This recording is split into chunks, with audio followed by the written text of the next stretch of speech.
फिर तो ये गुरीला लड़ाई जोर पकड़ेगी, मैंने पुरतशवीश आवाज में कहा। दोनों फरीक एक दूसरे पर चुप चुप कर वार करते रहेंगे और वही पहचाने जाएंगे जो किसी लड़ाई में मारे जाएं या जख्मी होकर गिरफ्तार हों। जिम क्लार्क के कजिए में 3 लाशें हमारे हाथ लगी, लेकिन वो बेसूद है। एक अमरीकी जख्मी हुआ था तो उसे उसका साथी ले भागा। दरअसल ऐसी अंधी लड़ाई में बहुत मामूली मोहरे झोंके जाते हैं। अपनी बदकिस्मती से कोई पकड़ा भी जाए तो उसके बड़े फौरन ही उससे लाताल्लुकी का ऐलान कर देती है।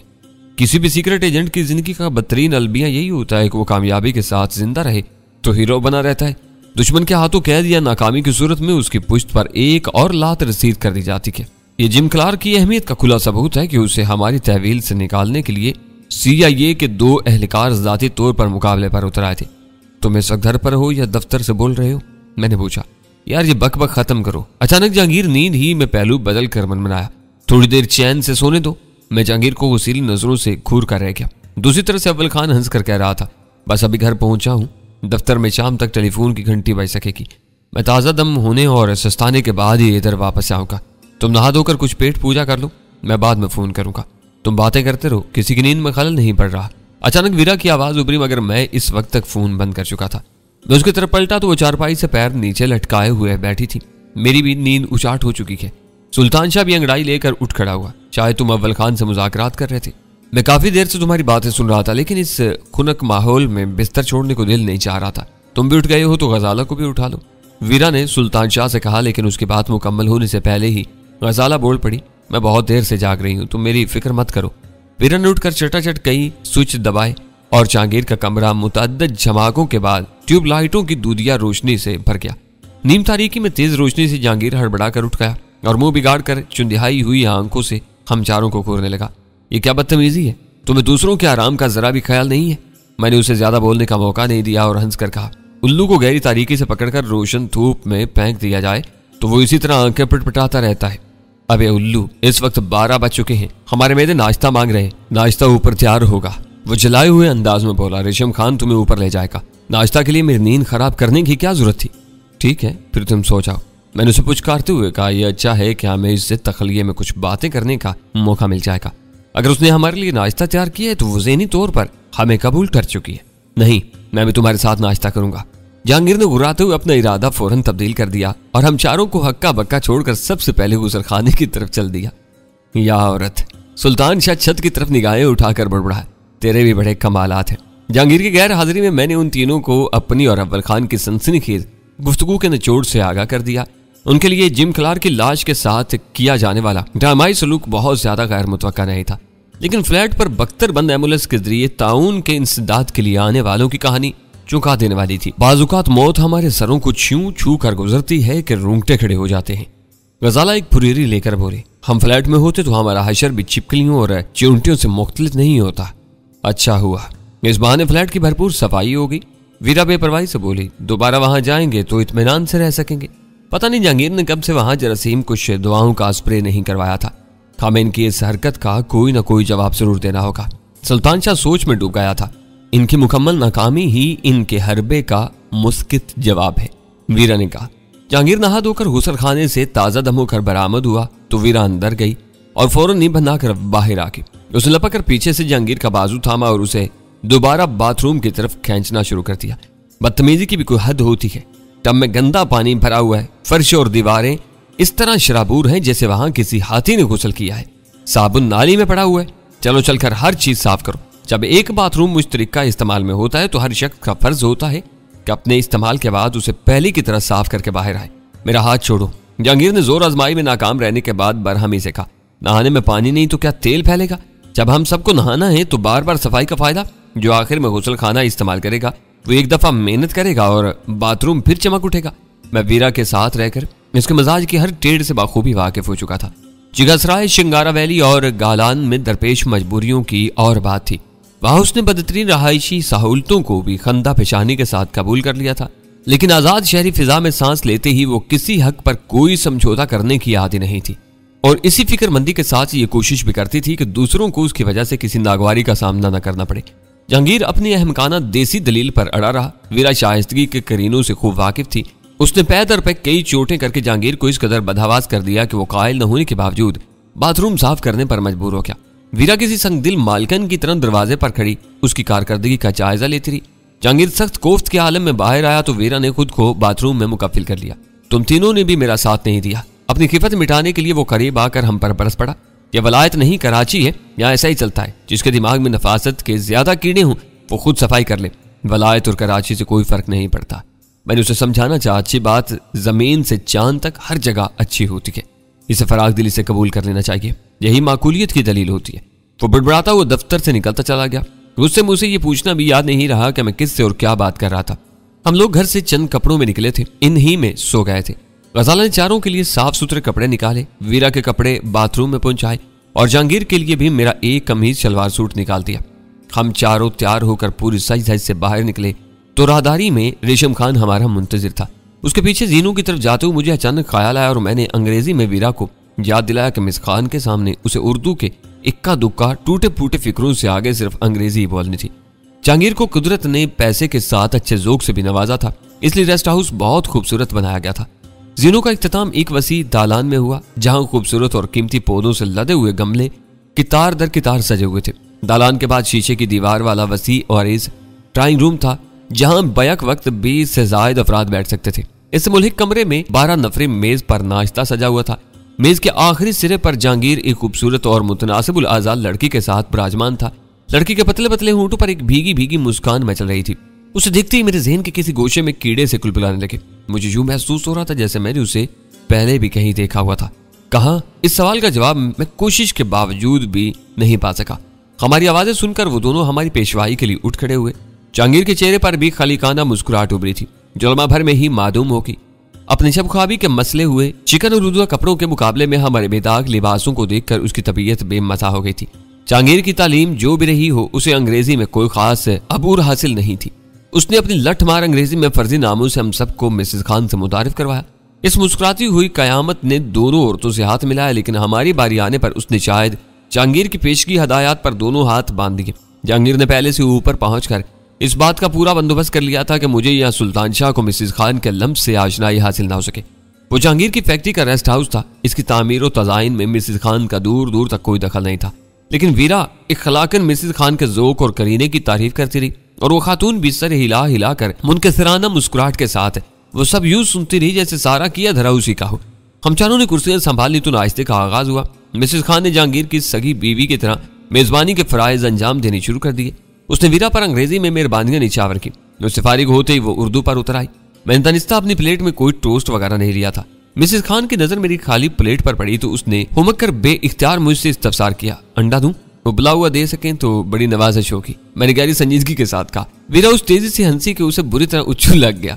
हंसी रोकने के चक्कर में गजाला और सुल्तान शाह के चेहरों पर जलजले के आसार लहरा रहे थे।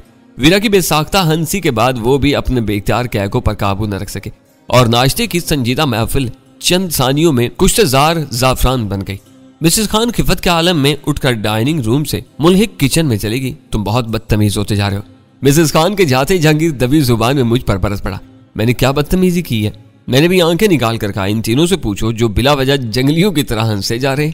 मैं तो कुछ समझ नहीं सका कि क्या हुआ है। हो सके तो तुम ही मुझे समझा दो, दुनिया के किस खित्ते में औरत अंडे देती है जो तुमने उससे उबला हुआ अंडा देने की फरमाइश की है?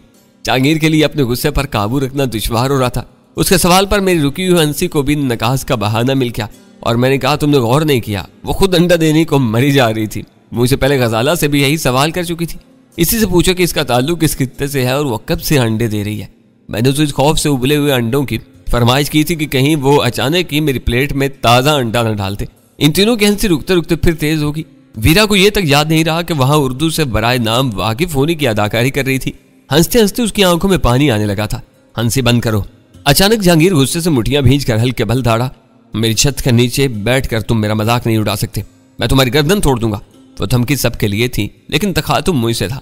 वो गुस्से से बावला हुआ जा रहा था। मैंने सोचा कि अगर वो बात बढ़ाने पर ही तुल गया था तो बात बढ़नी चाहिए थी। मैंने उसके गुस्से की परवाह के बगैर कहा, मेरी समझ में नहीं आता कि मिसेस खान के दिए हुए अंडों से तुम्हारा क्या ताल्लुक है। Hands up.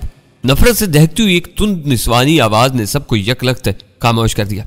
मैंने गर्दन घुमा कर देखा तो मिसेस खान किचन से बरामद होने के बजाय अंदरूनी हिस्से से चली आ रही थी और उसके दाहिने हाथ में एक स्याह रिवाल्वर दबा हुआ था जिसके नाल हम लोगों की तरफ थी।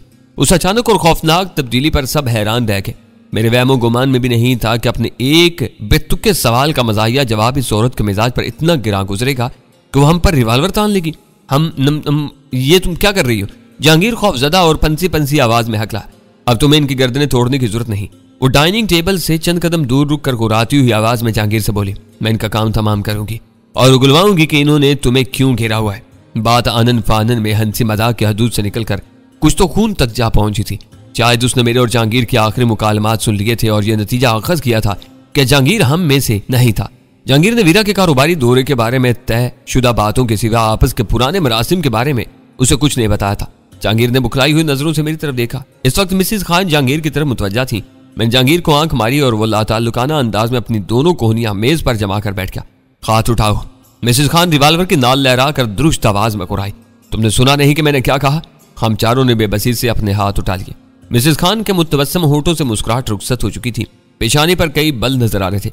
आंखों में कहर के कूंदे लपक रहे थे, मगर फिर भी वो खूबसूरत नजर आ रही थी। फर्क सिर्फ इतना बड़ा था कि गुदाज और जमाल के बजाय उसके हुस्न पर कहरो जलाल के साए पड़ने लगे थे। मजाक की बात अगर तुम्हें बुरी लगी हो तो हम सब अपने दिल की गहराइयों से माफी मांगने को तैयार हैं। मैंने जिलजा कर कहा। मुश्किल यह थी कि वो फितनागर इस वक्त सामान्य कत्ल से लैस थी, जबकि हम पांचों बिल्कुल गैर मुसल्ला थे। फ्लैट से 7 लाए हुए हथियार जहांगीर के दफ्तर में पड़े हुए थे। मैंने अंदाजा लगा लिया था कि इस औरत पर किसी तदबीर से जल्द ही काबू न पाया गया तो वो किसी भी लम्हे खून आशाम शेरनी का रूप धार लेगी। Shut up. उसने मुझे तहकीर अमेज लहजे में डांट दिया और जहांगीर की तरफ मुड़कर बोली, ये सब फराड हैं। इनमें से कोई भी शख्स तुम्हारी बंद फैक्ट्री को चलाने में तुम्हारी मदद नहीं कर सकेगा। ये सफेद कुतिया जो असली गैर मुल्की खरीदार बन के आई है कोई फाशा है। ये उर्दू से बेखबर बन रही थी, फिर अंडे वाला बारीक लतीफा इसके समझ में कैसे आ गया? रिवाल्वर रख लो। जहांगीर घबराई हुई आवाज में बोला, अगर ये लोग किसी बुरी नीयत से यहाँ आए हैं तो मैं इन सब से सब कुछ उगलवा लूंगा। मेरी वजह से तुम्हें कोई खतरा मोल लेने की जरूरत नहीं। खतरा तो मुझे ही को मोल लेना पड़ेगा। उसने अजीब से लहजे में कहा, फिर रिवाल्वर की नाल से मेरी तरफ इशारा करते हुए बोली, मेरी असल दुश्मनी इससे है, बाकी 3 से पूछकर तुम कर लेना। इससे तुम्हें क्या दुश्मनी है? जहांगीर ने हैरत से पूछा। उसने अपनी जगह छोड़ दी थी और आहिस्ता आहिस्ता मिसेस खान की तरफ बढ़ रहा था। वो जहांगीर को हमसे अलग और अपना हमनवा समझ रही थी, इसलिए उसने भी जहांगीर की इस पेशकदमी पर कोई ऐतराज नहीं किया। इसे देखते मेरा माथा ठिनका था। मिसेस खान जहरीले लहजा में कहने लगी, मुझे उसकी काबिल नफरत सूरत जानी पहचानी मालूम हो रही थी। तुमने इसे शायद हुसैन के नाम से मुतारिफ करवाया है, लेकिन ये अभी उगल देगा कि इसका असल नाम शाहिद हुसैन नहीं डैनी है और ये सैंडो का कातिल है। मुझे इसको पहचानने में देर जरूर लगी, लेकिन मुझे खुशी है कि मैंने आखिरकार सैंडो के कातिल को तलाश कर ही लिया है। वीरा और जहांगीर के लिए मिसेस खान की वो बातें नाकाबिले फहम थी, लेकिन उसकी जुबान से अपनी असल उर्फियत सुनते ही मेरे ज़हन के बंद दरीचे तेजी से खुलते चले गए। मुझे भी पहली नजर में मिसेस खान का चेहरा जाना पहचाना मालूम हुआ था, लेकिन मैं अपने ज़हन पर जोर देने के बावजूद ये याद करने से कासिर रहा था कि मैंने उसे कहाँ देखा था। लेकिन उसकी जुबान से सैंडो का नाम सुनते मुझे सब कुछ याद आ गया था। उसका बराह रास्त माफिया से कोई ताल्लुक नहीं था, लेकिन माफिया के सेठ हबीब जवानी ने शहर के आला सरकारी हुकाम और मुअज़्ज़ज़ शहरियों की अखलाकी कमजोरियों को फिल्म बंद करके उन्हें ब्लैकमेल करने के मकसद से जो रुसवाए जमाना की क्लब कायम किया था। मिसेस खान उसकी तनख्वाहदार मुलाजमा थी और मैं मिस पार्सन और मिस शोचान वगैरह के साथ मुतअद्दिद बार उसे इस अड्डे पर देख चुका था। वहां काम करने वाली हर औरत इखलाक बाख्ता और बेकिरदार होती थी। इन्हीं औरतों के हुस्न अंदाज के जाल में फंस कर लोग पुरताइश खलवत कदों का रुख करते थे, जहां पोशीदा कैमरों की आंख उनकी हर बेरहरवी को मकनातीसी फीते पर महफूज कर लेती थी। शायद की क्लब का शहराजा बिखरने के बाद नादिया नामी उस खातून ने मिसेस खान का नाम इख्तियार करके एक खानादार औरत का रूप धार लिया था और उसकी आड़ में शिकार खेलती फिरती थी। उसका ताल्लुक दुनिया के उस कदीम तरीन पेशे से था जो पत्थर के जमाने से खलाई दौर तक फैलता फूलता रहा था। वो अपना रूप बदल सकती थी, 1000 बहरूप धार सकती थी, लेकिन चढ़ती उम्र के कशिश शंगे चेहरे और कसे हुए बदन के साथ अपने असल पेशे को खैरबाद नहीं कह सकती थी। तुम भी मिसेस खान बनकर मुझे धोखा नहीं दे सकोगी, मैंने उसकी आंखों में आंखें डालकर कहा। काबा खाने की नादिया अपना नाम बदलकर जहांगीर को अपनी पारसाई का फरेब दे सकती है, मुझे नहीं। हई जहांगीर पर एक मरतबा फिर बौखलाहट का हमला हुआ। तुम दोनों एक दूसरे के असल नाम जानते हो? नाम ही नहीं, काम भी जानते हैं, मैंने जहर खंद के साथ कहा। गनीमत है कि मिसेस खान ने तुम्हें अपना असल नाम बताया हुआ है, वरना ये अपने नाम चुकाने वालों की खुशनूदी के लिए हर रोज नए नाम से अपने जलवों का बाजार सजाती थी।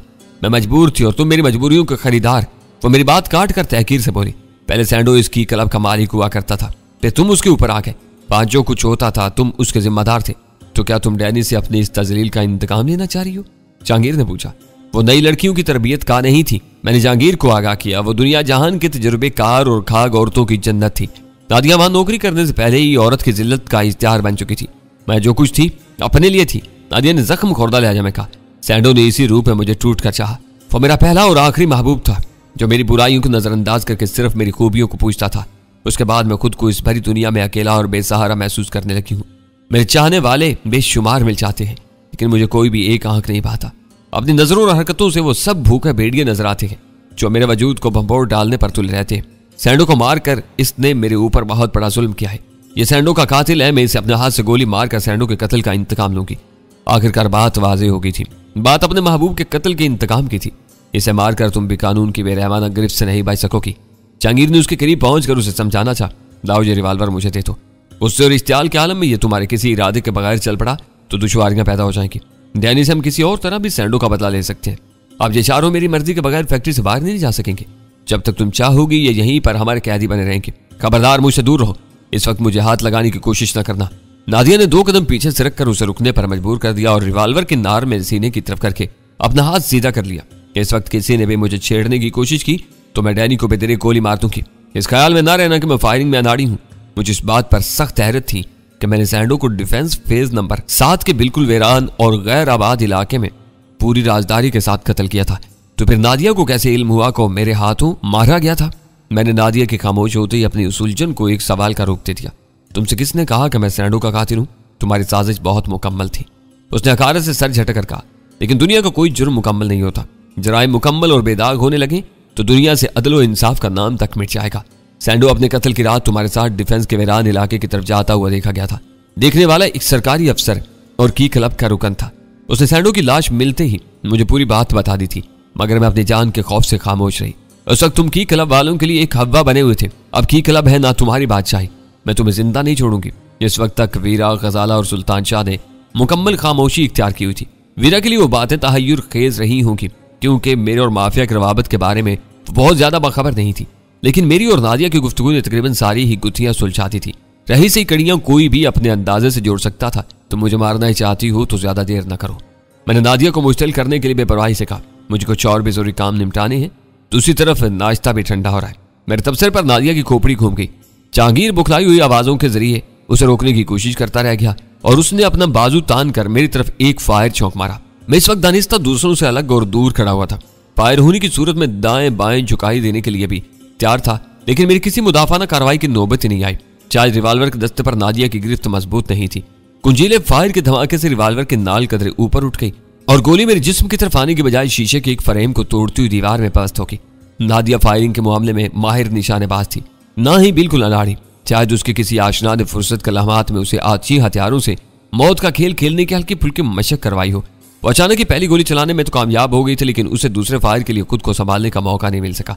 इन दिनों जहांगीर एक अमन परवर शहरी की सी पुरस्कून जिंदगी गुजार रहा था, लेकिन एक जमाने में वो भी बारूदी हथियारों का नामवर खिलाड़ी रहा था और उसके नाम से बड़े बड़े बदमाशों का पित्ता पानी होता था। तो उसके सामने नादिया की कोई वुक्कत ही नहीं थी। उसने पहले फायर का धमाका सुनते ही जस्त लगाकर नादिया की दाहिनी कलाई अपनी गिरफ्त में लेकर इतनी सख्ती से मरोड़ी थी कि रिवाल्वर उसकी हथेली में झूलने लगा। खजाला ने लपक कर रिवाल्वर उसकी कमजोर गिरफ्त से निकाल दिया। जहांगीर ने उसे गैर मुसल्ला करने के बाद जोर से पीछे धक्का दिया और वो लड़खड़ाकर पुश्त के बल कालीन पर जा गिरी। जहांगीर मुड़कर मुझ पर बरसने लगा। तुम जहां कहीं भी कदम रखती हो तुम्हारी कोई ना कोई रकीबाना शनासाई निकल आती है। अब मुझे बताओ कि सुल्लू की पट्टी का क्या किया जाए। अगर ये मेरे रिवाल्वर से तुम्हें जख्मी भी कर देती तो मैं तो जिंदगी भर तुम्हारे सामने सर नहीं उठा सकता था। इसने गजाला के हाथ से रिवाल्वर लेकर सेफ्टी केज चढ़ा दिया। इस असना में फायर की गूंज सुनकर रेशम खान भी अपनी राइफल ताने अंदर घुसाया था। कालीन पर बेतरह गिरने से नादिया के जिस्म पर चोट आई थी या वो बेबसी के एहसास से मगलूब हो गई थी कि उसने वहीं पड़े ऊंची आवाज से रोना शुरू कर दिया। जहांगीर को उसीली नजरों से उसे घूरने लगा। मैंने मोहब्बत से उसकी कमर के गिर्द हाथ डालकर कहा, फिलहाल इस पर लानत भेजो, नाश्ता ठंडा हो रहा है। इसका रिवाल्वर तुम छीन चुके हो। ये रो रो कर अपना बकिया मैगजीन भी बर्बाद कर लेगी। और रोती हुई औरत की चितवन बिल्कुल बेअसर होकर रह जाती है। औरतों के सामने तो लोफरों वाली जुबान इस्तेमाल न किया करो। वो ताव खा कर बोला, वीरा अक्ल और बालिग और आजाद ख्याल है। दूसरी औरत नहीं बल्कि मेरी अकलौती बीवी है। इन दोनों के सामने मैं हर जुबान इस्तेमाल कर सकता हूँ। मैंने एक आंख दबाकर कहा और वो न चाहते हुए भी मुस्कुराने पर मजबूर हो गया। रेशम खान को बाहर जाने की हदायत देकर हम मेज पर नाश्ते में मसरूफ हो गए। इस रेस्ट हाउस में कितनी ख्वाबगाहें हैं? वीरन जहांगीर से पूछा। 3। उसने बेइतनाई से जवाब दिया। अब तुम नीचे से ऊपर आ ही जाओ ताकि मुझे तुम्हारे लिए बाथरूम की सफाई का ख्याल न रखना पड़े। मैं चंद रोज तक अपने दफ्तर में गुजारा कर लूंगा। अगर यहाँ 3 कमरे मुयस्सर थे तो तुमने हम सबको दफ्तर में रहने पर क्यों मजबूर किया? मैंने पूछा। हम इसके आराम में खलल डाले बगैर 2 कमरों में आराम से रह सकते थे। मुझे क्या खबर थी कि नादिया के क्या करतूत रहे हैं। मेरे सामने तो ये इज्जतदार बनी रहती थी। मैंने सोचा कि ये एकदम इतने अजनबियों को देखकर भड़क जाएगी। अब ये जाए जहन्नुम में। मैं ऐसी गश्तियों की परवाह नहीं करता। बिल्कुल बिल्कुल, मैंने उससे भरपूर इत्तेफाक करते हुए कहा। ये जाएगी तो तुम्हें कोई और मिल जाएगी। खुदा भी शक्करखोरे को शक्कर फराम करता है। तुम्हें कोई फर्क नहीं पड़ेगा। जब नादिया को मुसलसल रोने के बावजूद हम में से किसी की तवज्जो न मिल सकी तो रफ्ता रफ्ता उसने रोना मौकूफ कर दिया। फिर कालीन से उठकर वहीं अकड़ों बैठ गई। उसने अपना सर किसी अलम रसीदा बेवा की तरह अपने घुटनों पर झुकाया हुआ था। नादिया हमारे सामने किचन में गई थी। फिर ये अंदर से रिवाल्वर कैसे ले आई? गजाला को अचानक एक बारीक नुक्ता सूझ गया। किचन में दूसरी तरफ भी दरवाजा है जो बगली राहदारियों के जरिए ख्वाबगाहों तक जाता है। ये इसी तरफ से निकल गई होगी। मैं सोच भी नहीं सकता था कि ये नर्म नाजुक सी औरत गोली चला लेती होगी। असूल के तौर पर हमेशा ये याद रखो, मैंने गहरी संजीदगी से कहा और जहांगीर हमा तनगोश हो गया। मैंने बिला तवक्कुफ अपनी बात जारी रखी कि जो औरत अंडा देने पर कादिर हो वो गोली से तोप तक हर चीज चला सकती है। जहांगीर ने बुरा समूह बनाकर कोई तुरस्त जवाब देने का इरादा किया ही था कि नादिया ने उठकर चिल्लाना शुरू कर दिया। तुम सब हरामजादे, खुदगर्ज और एक थैली के चट्टे बट्टे हो। मैं तुम्हें हथकड़ियां ना लगवा दूं तो मेरा नाम बदल देना। बच्ची, तेरा नाम तो पहले ही बदला हुआ है, हम क्या बदलेंगे? सुल्तान शाह ने हाँक लगाई। नादिया और मिसेज खान के बाद तो अब तेरा नाम थरखान ही रखा जा सकता है। आराम से बैठकर अपना सर खुजाती रहे। वो तिलमिलाकर पैर पटकती हुई किचन की तरफ चली गई। इस बार भी किसी ने उसे रोकने की कोशिश नहीं की। मैंने इस्तेफाम तलब निगाहों से जहांगीर की तरफ देखा तो उसने खामोशी से हाथ हिलाकर मुझे मुतमईन कर दिया कि अंदर के कमरों में रिवाल्वर के बाद कोई हथियार मौजूद नहीं था। हम नाश्ता खत्म करने के मराहिल में थे कि किचन में से खरखराती हुई एक वहशतनाक सी चीख उभरी। सभी ने बैक वक्त किचन की तरफ दौड़ लगा दी। वहां मार्बल के फर्श पर नादिया बुरी तरह तड़प रही थी। उसकी कटी हुई गर्दन से जिंदा खून की धारें उबल उबल कर फर्श पर फैल रही थी। करीब ही गोश्त के पार्चे बनाने वाली तेज धार छुरी पड़ी हुई थी। साफ नजर आ रहा था कि मायूसी के आलम में नादिया ने अपनी गर्दन काट ली थी। उसकी गर्दन से उबलने वाले खून की मिकदार से अंदाजा हो रहा था कि जख्म बहुत गहरा और कारी था।